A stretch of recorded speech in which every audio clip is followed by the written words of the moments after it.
My word, I can't believe this is actually happening, and I'm actually getting to share this testimony with you guys. The Genius's Corner, you won't even believe how I got the name of the business. It's actually a crazy story.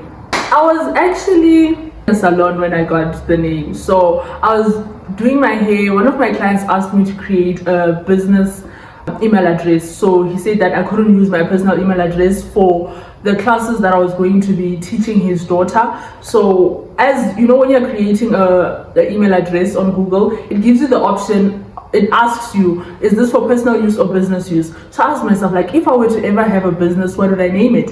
And that's how God gave me the name, The Genius's Corner. However, I did not start operating as The Genius's Corner there and there. I created another email address which I gave as my business email address to my client. Then The Genius's Corner was just then stored because I got the name, but then I believe spiritually God was just telling me that this is not the time to use it. So I remember I created another business account that had my name, but yeah, you know, that's the one that I used with my clients then. It's not until 2-3 years later when I actually got to start using The Genius's Corner. So what happened is that I have an aunt who I fought with. I say because I didn't do anything wrong to her, but anyways, that's not the case. So she had a daughter who wanted extra classes. So she was obviously not gonna allow me to teach her daughter because she doesn't like me, right? So what happened is that this is how The Genius's Corner actually started. So I was like, okay, a family member told me that your aunt needs tutoring for her daughter, but she's obviously not gonna employ you because she doesn't like you, you fought with her, whatnot. I was like, okay, fine, I want the money, you know, I have the skills of tutoring. Why don't I get someone? I honestly believe that this is not me thinking. I believe God put all these ideas in my head. Why don't you get someone to teach your aunt's daughter through you? So you're still getting a share of the money. She doesn't necessarily know that it's you because no one knew the name The Genius's Corner, right?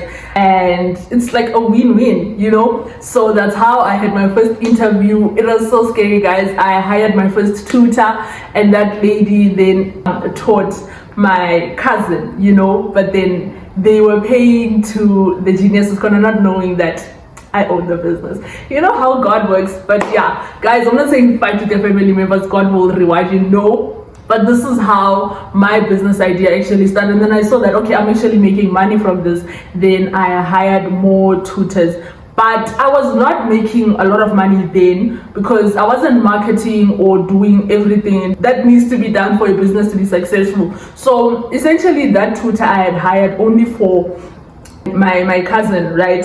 And I thought that I could do that, but it did not work, guys. It did not work. But the business, that's essentially how it started, or the name The Genius's Corner became a brand, you know. Fast forward 2 years later, I couldn't go to school. So if you have no context, I have a video where I explain how God financed my whole university journey until he decided not to. And I remember at the beginning of the year praying, and God said to me, this year I need you to trust me. That's the year my aunt and I actually fought again. In January, I remember I fought with her and she's like, you're not gonna go anywhere in life. In February, that's when we register for university, and I couldn't register, and I felt like, oh my goodness, God, is what she said is that curse actually coming to fruition? But I remember praying against it, like, God, please make sure this doesn't happen. Like, I need to go very far in life. You understand? I remember in March, after I couldn't register, I was so depressed. I feel like it was evident in my body because like I had flu, and it's summer in March in South Africa, right? I had flu, my body was just weak. I couldn't do anything for a whole month.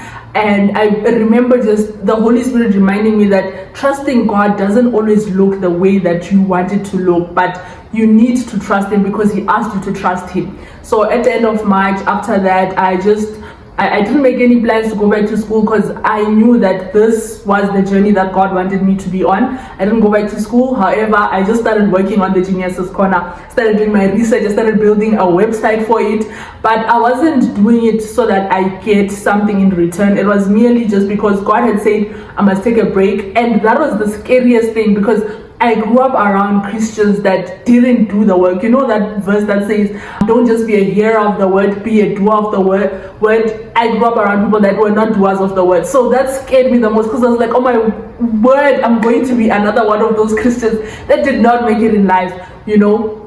But I just had to trust God. I was like, okay, it's fine. I won't necessarily do anything. I tried to apply for jobs. I was not getting anything. And I believe that was God just reinforcing that idea of, girl, I said chill, calm down. And I worked on the Genius Scholar throughout 2024. I had a tutor by then, and she and I were just working on the business, but it was really, really slow, guys. My cousin was no longer attending with me. It was not nice because I was not making money, and I love money, you know. But fast forward the year after, 2025, I got well over 50 students, and the Geniuses Corner is now a brand, monetized brand. I don't know if monetized, but it's a business that employs a number of employees, and that has so much impact, more impact than I could ever imagine. So let me know in the comment section if you have a business idea that God has given you, a vision that God has given you,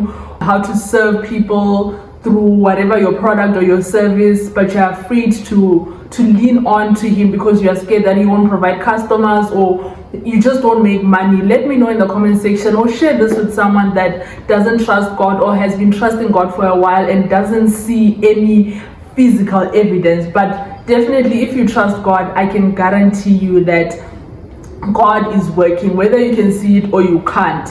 That is essentially how my business, how I actually listened to God when he gave me the business vision that he gave me. And always remember, why be a good girl when you can be a God's girl? See you in my next video.